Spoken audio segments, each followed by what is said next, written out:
was a disaster. Everything he said wasn't truth. It wasn't. The York County man is one of several people who hired the same contractor to come do some work at his house. It took years, but a scammer is now finally behind bars. Fox 43's Jackie DeTore explains why it is so hard to get criminal contractors to court. And this week's Fox 43 finds out.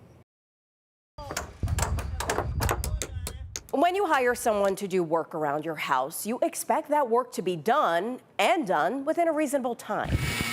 That's not what happened for these two men. The work was deplorable at best. They hired Scott Kleinman. He owned Quality Exterior and Remodeling. They both found him on social media. The gentleman claimed that he was licensed, bonded, and insured. This is Kleinman's rap sheet. Pages and pages of different criminal charges and civil lawsuits against him as a contractor. Nothing Herb Nix or Vic Orendorff knew when they hired him. It was a disaster. Everything he said wasn't truth. It wasn't truthful. Nix wanted some work done on a farmette. So I wrote him a check for $500.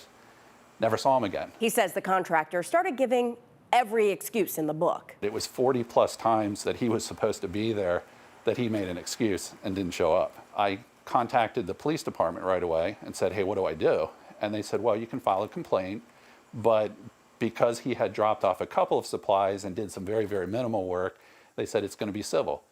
Nix did file a civil case. Orendorff started the process too. He just needed some work done on a roof and paid a $7,000 deposit to Kleinman. He initially installed the roof. The roof leaked like a sieve after replacing the roof. The pair, who didn't know each other beforehand, started posting on social media about their experiences. And other people said the same thing happened to them. The stories were surprisingly similar, and that's when we started really saying, hey, we got to do something. They started a Facebook group for victims of Scott Kleinman. It was amazing how many responses I received through the community of other concerned people who was ripped off by this same gentleman. That is what got the ball rolling. We all united as one and went after him. York County Detective Jeff Snell took on the case. We saw a pattern, a course of conduct on Mr. Kleinman's part to intentionally defraud these victims out of monies. Typically, if a contractor comes, does some work, and doesn't finish, it becomes a civil case. But this case showed a pattern of it happening again and again and again, with plenty of documentation. That's why the district attorney's office was able to file criminal charges. This was one group of tenacious victims. That's the way I would describe them. Plenty of victims thought Kleinman was a good choice because he showed that he was a registered home improvement contractor with the state. In Pennsylvania, contractors register with the state attorney general's office. They fill out an application, pay $50, and get a contractor number. People don't know who they're actually dealing with. They think that, hey, he's licensed by the state, you know, he must be legitimate, he's not going to take advantage of us.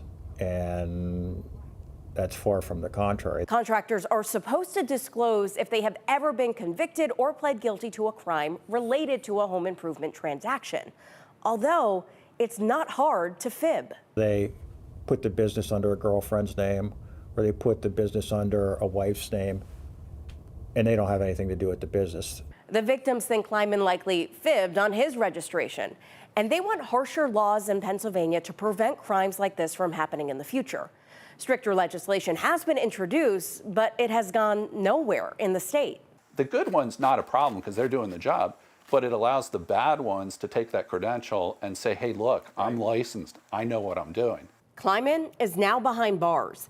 He pled guilty to deceptive business practices for scamming people like Nix and Orendorff out of a total of $50,000. This is kind of an emotional thing for me. Now the victims want to make sure no one else goes through the same thing. It's not just a Scott Kleinman. There's other Scott Kleinmans out there. Detectives think we're going to start to see even more of these cases pop up now that a lot of the pandemic-related unemployment payments have ended.